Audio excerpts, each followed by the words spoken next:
Hello दोस्तों, free online teaching मन में आपका स्वागत है। तो हम आगे बढ़ते हुए एनसीईआरटी गणित कक्षा 9वीं अध्याय 1 संख्या पद्धति का उदाहरण 8 और उदाहरण 9 हल करेंगे। तो सबसे पहले देखते हैं हम उदाहरण 8। दिखाइए कि 1.272727 डैश डैश बराबर 1.27 आवृत्ति को P/Q के रूप में व्यक्त किया जा सकता है, जहां P और Q पूर्णांक हैं और Q बराबर नहीं है 0 के। तो हमें क्या करना है, इस संख्या को 1.27 आवृत्ति को P/Q के रूप में व्यक्त करना है। तो आइए इस प्रश्न को हम समझते हैं। तो सबसे पहले जो क्वेश्चन दिया गया है हमें उस क्वेश्चन को हम लिख लेंगे। तो यहाँ पर सबसे पहले हम हेडिंग डालेंगे हल। जो क्वेश्चन में हमें दिया गया है, क्या दिया गया है, 1.27 और आवृत्ति लगी हुई है। तो जो भी संख्या दी गई है उस संख्या को हम x के बराबर मानेंगे। तो यहाँ पर हमने माना x बराबर 1.27 और आवृत्ति। अब इसके बाद आपको क्या करना है कि जिस भी संख्या के ऊपर आवृत्ति लगी हुई है, यहाँ पर आप देख सकते हैं कि 2 अंकों के ऊपर आवृत्ति लगी हुई है, 2 और 7 के ऊपर। तो 2 और 7 को आपको कम से कम 4 बार लिख लेना है। जैसे यहाँ पर क्वेश्चन में 2 7 कितनी बार लिखी हुई है, 3 बार लिखी हुई है। तो यहाँ पर कम से कम आपको 2 7 को 4 बार लिख लेना है। तो यहाँ पर हम लिखेंगे 1.27 2 7 2 7 और 2 7। तो इस प्रकार से हमने कम से कम 4 बार लिख लिया है। चाहे तो आप 5 बार भी लिख सकते हैं, 3 बार भी लिख सकते हैं, 2 बार भी लिख सकते हैं। जैसे हमने यहाँ पर इस संख्या को 2 7 को 4 बार लिखा है, तो इसको आपको समीकरण नंबर 1 मान लेना है। इसके बाद आपको क्या करना है कि दोनों पक्षों में 100 से गुणा करना है। अब 100 ही से गुणा हमने क्यों किया, यहाँ पर आइए थोड़ा सा हम रफ में समझ लेते हैं। क्वेश्चन में हमें दिया गया है 1.27। यहाँ पर आप देख सकते हैं कि क्वेश्चन में 1.27 यानी कि 2 7 की बार बार आवृत्ति हो रही है और यहाँ पर 2 7 के ऊपर आवृत्ति लगी हुई है। यदि यहाँ पर इस प्रकार से किसी एक संख्या, जैसे यदि हम 1.2 लेते और 2 के ऊपर आवृत्ति लगी होती तो हम कितने से गुणा करते, 10 से गुणा करते। यदि 2 अंकों के ऊपर यहाँ पर आवृत्ति लगी हुई है तो यहाँ पर हम कितने से गुणा करेंगे, 100 से गुणा करेंगे। यदि इस प्रकार से आपको कोई संख्या आ जाए कि 1.359 और इन तीनों अंकों के ऊपर आवृत्ति लगी होती है तो हम कितने से गुणा करेंगे, 1000 से गुणा करेंगे। तो यहाँ पर आपको ध्यान रखना है कि जितने अंकों के ऊपर आवृत्ति लगी होती है उतने शून्य। यहाँ पर शून्य का मतलब क्या है कि 2 शून्य किस में होते हैं, 100 में होते हैं। यदि 1 अंक के ऊपर आवृत्ति लगी होती है तो 1 शून्य किस में होता है, 10 में होता है, तो हम 10 से गुणा करते। यदि 3 अंकों के ऊपर आवृत्ति लगी होती तो हम 3 जीरो किस में होते हैं, 1000 में, तो हम 1000 से गुणा करते। तो यहाँ पर इस क्वेश्चन में 2 अंकों के ऊपर आवृत्ति लगी हुई है तो यहाँ पर हम दोनों पक्षों में 100 से गुणा करेंगे। तो यहाँ पर हम लिखेंगे, इसलिए दोनों पक्षों में आपके 2 पक्ष होते हैं, एक पक्ष होता है बायां पक्ष और ये आपका दायां पक्ष होता है। इसको बोलते हैं LHS और इसको बोलते हैं RHS।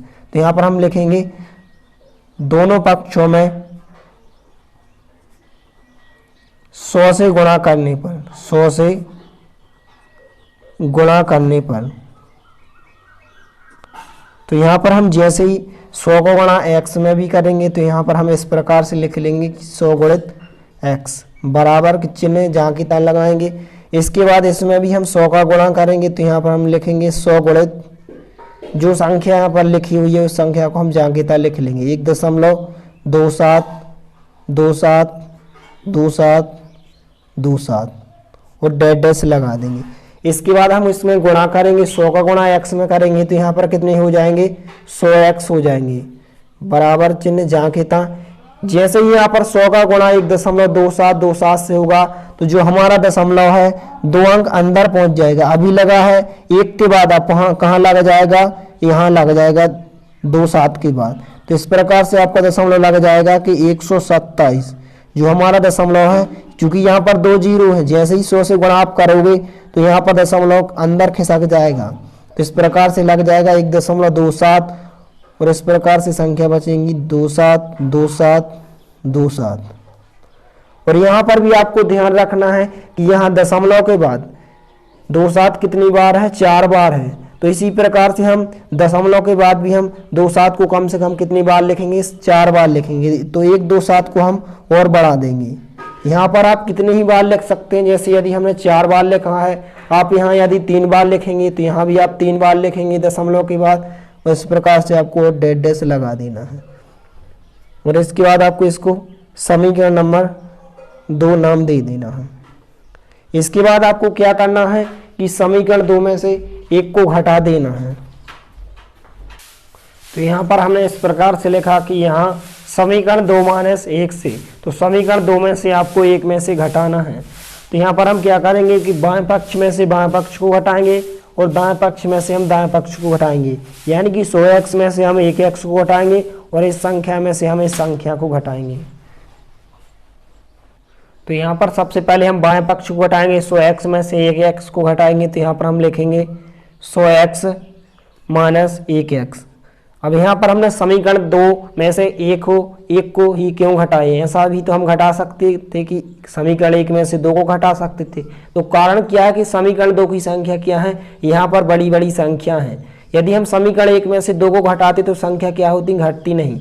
यहाँ पर देख सकते हैं कि समीकरण 2 की संख्या यहाँ पर बड़ी है, 127 है, लेकिन यहाँ पर 1 है। तो यहाँ पर हम समीकरण 2 में से 1 को घटाएंगे। तो हम यहाँ पर हमने घटाया 100x में से 1x घटाएंगे, बराबर चिन्ह जाके था।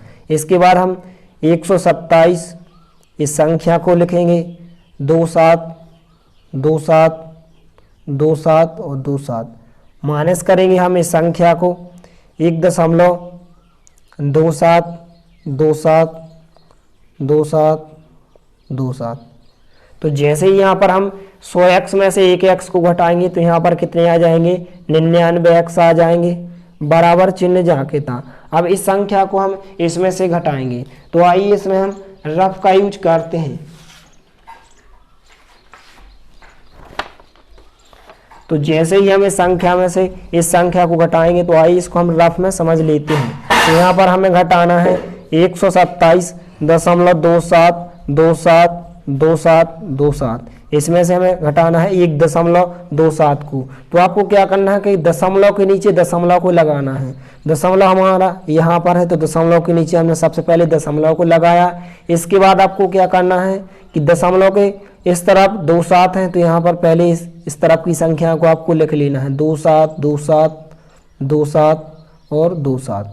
अब दशमलव के इस तरफ की संख्या क्या है, सिर्फ हमारे पास 1 है, तो 1 को लिख लेना। अब इसके बाद हम इसको घटाएंगे। तो यहाँ पर 7 में से 7 को घटाएंगे तो यहाँ पर क्या आ जाएगा, 0 आ जाएगा। 2 में से 2 को घटाएंगे, यहाँ पर भी 0 आ जाएगा। 7 में से 7 घटाएंगे, 0, यहाँ पर भी 0, यहाँ पर भी 0, यहाँ पर भी 0, यहाँ पर भी 0, यहाँ पर। अब इसके बाद दशमलव के नीचे हम क्या लगाएंगे, दशमलव लगाएंगे। 7 में से 1 को घटाएंगे तो यहाँ पर क्या बचेगा, 6 बचेगा, 2 जाके था और 1 भी जाके था। तो दशमलव के बाद 0 का कोई भी मतलब नहीं होता है। तो यहाँ पर हम 126.00 को हम इस प्रकार से लिख सकते हैं कि 126। तो इस प्रकार से आपको घटा लेना है। तो यहाँ पर घटाने पर कितना आया, यहाँ पर 126। अब इसके बाद आपको क्या करना है कि x का मान यहाँ पर निकाल लेना है। तो x का मान हम कैसे निकालेंगे, जो गुणा की संख्या होती है वो कहाँ आ जाती है, बटे में आ जाती है। तो यहाँ पर हो जाएंगे 126 बटे कितने, 99। तो जो गुणा की संख्या वो आपको बटे में लिख देना है। इसके बाद यहाँ पर आपको क्या कर देना है, 9 से इसको डिवाइड कर देना है। तो यहाँ पर हम 9 से जैसे ही डिवाइड करें, क्योंकि 9 का भाग 126 में भी जाएगा और 9 का भाग 99 में भी जाएगा। 9 का भाग जब हम 126 में देंगे तो कितनी बार जाएगा, 9 एकम 9, बचेंगे 3, हो जाएंगे 36। तो 9 चौके 36, यानी यहाँ पर 9 का भाग 126 में 14 बार जाएगा और 9 का भाग 99 में 11 बार जाएगा। तो जो हमारा x का मान होगा वो होगा 14/11। ये आपका आंसर हो जाएगा। तो हमें क्वेश्चन में क्या पूछा था कि 1.27 आवृत्ति को p/q अर्थात परिमेय संख्या अंश बटे हर के रूप में व्यक्त कीजिए। तो इसका जो परिमेय रूप होगा वो इस प्रकार से होगा कि 14/11। तो अतः हम लिख सकते हैं कि अतः 1.27 आवृत्ति का परिमेय रूप, परिमेय, या फिर हम p/q भी लिख सकते हैं। परिमेय रूप या कोष्ठक में आपको लिख देना है p/q।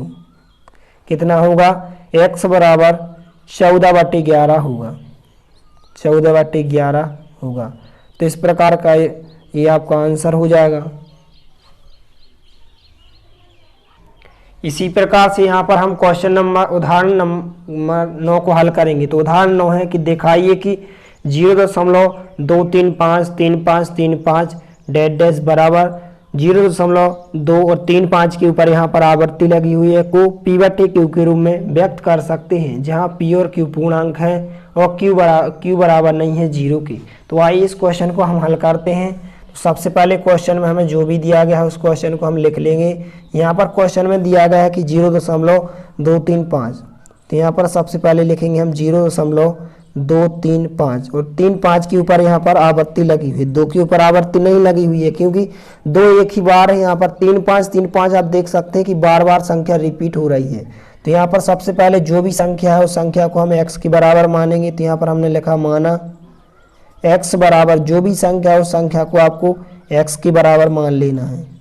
अब इसके बाद यहाँ पर आप देख सकते हैं कि 35 की आवृत्ति बार बार हो रही है, तो इन 35 को हम कम से कम 4 बार यहाँ पर लिख लेंगे। तो यहाँ पर हम लिखेंगे x बराबर 0.2 को हम जहाँ की तरह लिखेंगे, लेकिन 35 को कम से कम हम 4 बार लिख सकते हैं। 5 बार भी आप लिख सकते हैं, 3 बार भी लिख सकते हैं, 6 बार भी लिख सकते हैं, कितनी ही बार लिख सकते हैं। जैसे यदि हम 35 को कम से कम 4 बार लिखें, 35 35 35 और 35, तो यहाँ पर आप देख सकते हैं कि 35 को कम से कम हमने 4 बार लिखा है और डैश डैश आपको जाके लगा देना है। इसको हम समीकरण नंबर 1 नाम दे सकते हैं। इसके बाद आपको क्या करना है, गुणा करना पड़ता है। तो गुणा हम कितने का करेंगे, यहाँ पर आप देख सकते हैं कि 35 संख्या बार बार रिपीट हो रही है, तो हम कितने 2 संख्याओं के ऊपर आवर्ती लगी हुई है तो हम यहाँ पर 100 से गुणा करेंगे। यदि यहाँ पर तीनों संख्याओं के ऊपर आवर्ती लगी होती तो हम 1000 से गुणा करते। यदि एक ही संख्या के ऊपर आवर्ती लगी होती तो हम 10 से गुणा करते। तो यहाँ पर हम 100 से गुणा करेंगे। तो यहाँ पर हम लिखेंगे दोनों पक्षों में 100 से गुणा करने पर 100 से गुणा करने पर, तो जैसे यहाँ पर हम 100 का गुणा x में भी करेंगे तो यहाँ पर 100 गुणित x से लिख सकते हैं बराबर 100 का गुणा हम इस संख्या में भी करेंगे 100 गुणित, और इस संख्या को हम जहाँ की तरह लिखेंगे 0.235 35 35 35 और डैश डैश हम जहाँ की तरह लगा देंगे। तो यहाँ पर जैसे ही 100 का गुणा इसमें होगा तो यहाँ पर कितने आ जाएंगे, 100x आ जाएंगे बराबर चिन्ह जहाँ के था। और 100 का गुणा यहाँ पर जैसे ही होगा तो जो हमारा 0.0 के बाद लगा है वो 2 अंक अंदर पहुंच जाएगा। चूंकि यहाँ पर 2 0 है, जैसे ही 100 से गुणा करेंगे तो हमारा 0.23 के बाद आ जाएगा। तो इस प्रकार से 0 2 और 3, इसके बाद आपका दशमलव लग जाएगा यहाँ पर।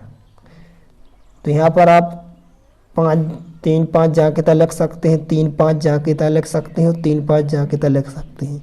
यहाँ पर आप देख सकते हैं कि 3 5 कितनी बार लिखी हुई है, 1 2 3 बार, लेकिन दशमलव के बाद यहाँ पर 3 5 कितनी बार लिखी हुई है, 1 2 3 4 बार लिखी हुई है। तो यहाँ पर भी आपको कम से कम 3 5 को 4 बार लिखना है। तो हम एक 3 5 को और बढ़ा सकते हैं और डैश डैश जाके था, इसको आपको समीकरण नंबर 2 मान लेना है। इसके बाद आपको क्या करना है कि समीकरण 2 में से 1 को घटाना है।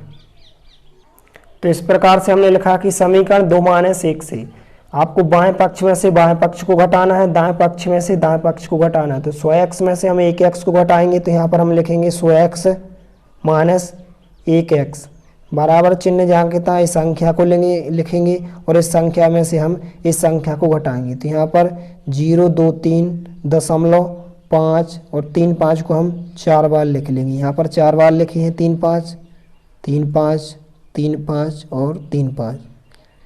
इसके बाद हम इस संख्या को लिखेंगे कि 0.2 3 5 3 5 3 5 और 3 5।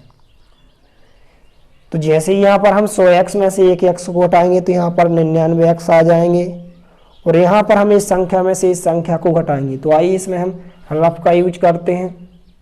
तो यहाँ पर हमने संख्या को इस प्रकार से लिख लिया कि सबसे पहले हमने इस संख्या को लिख लिया है 023.53535 और इसके बाद हमने इस संख्या को लिख लिया। आपको ध्यान रखना है कि दशमलव के नीचे दशमलव लगाना है और दशमलव के इस तरफ की संख्या को हमने दशमलव के इस तरफ की संख्या को लिखा और दशमलव के इस तरफ 0 लिखा है तो हमने दशमलव के इस तरफ 0 लिखा।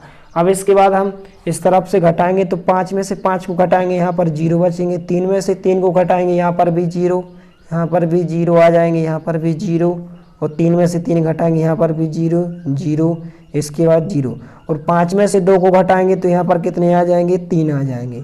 दशमलव के नीचे हम दशमलव लगाएंगे, 3 में से 0 नहीं घटेगा तो यहाँ पर 3 आ जाएंगे, 2 के 2 और 0 को हमें नहीं लिखना है। तो यहाँ पर आप देख सकते हैं कि 23.300 आ चुका है और दशमलव के बाद 0 का कोई महत्व नहीं होता है। तो यहाँ पर हम इसको इस प्रकार से लिख सकते हैं कि 23.3 घटाने पर कितना आया यहाँ पर 23.3। तो यहाँ पर आप लिख सकते हैं कि 23.3। अब इसके बाद 99x को आपको जहाँ की तहाँ लिखना है और यहाँ पर हमें क्या करना है कि दशमलव की संख्या को यहाँ पर हटाना है, क्योंकि हमें परिमेय रूप बनाना है, अंश बटे हर के रूप में संख्या लिखना है। तो हम क्या करेंगे, इसका दशमलव हटा देंगे तो ये संख्या क्या बन जाएगी, 233 बन जाएगी। लेकिन बटे में क्या आ जाएगा, दशमलव का यहाँ पर नीचे क्या आ जाएगा, 1 आ जाएगा और दशमलव के बाद कितने अंक है, 1 अंक है तो यहाँ पर हम नीचे एक 0 रख देंगे। इसके बाद जो गुणा की संख्या होती है वो बटे में आ जाती है, तो x बराबर क्या हो जाएगा 233/10 जहाँ के तहाँ, और जो गुणा की संख्या होती है वो कहाँ आ जाएगी, बटे में आ जाएगी। तो यहाँ पर 99 बटे में आ जाएंगे। इसके बाद क्या हो जाएगा, गुणा हो जाएगा तो 233 जहाँ के तहाँ आ जाएंगे नीचे, 10 का गुणा 99 से होगा तो यहाँ पर कितने आ जाएंगे, 990 आ जाएंगे। तो ये हमारा आंसर हो जाएगा। इस संख्या को हम काट तो नहीं सकते क्योंकि ये विषम संख्या है। तो यहाँ पर जो x का मान होगा वो 233/990 होगा। तो आता है जो हमारा क्वेश्चन क्या था कि 0.235 को आवृत्ति को p/q के रूप में व्यक्त कीजिए। तो आपका ये p/q अर्थात अंश बटे हर रूप हो जाएगा, ये आपका आंसर हो जाएगा। तो आता है हम लिख सकते हैं, आता है कि 0.235 आवृत्ति का परिमेय रूप अर्थात इसी को हम बोल सकते हैं p/q कितना होगा, x बराबर 233/990 होगा।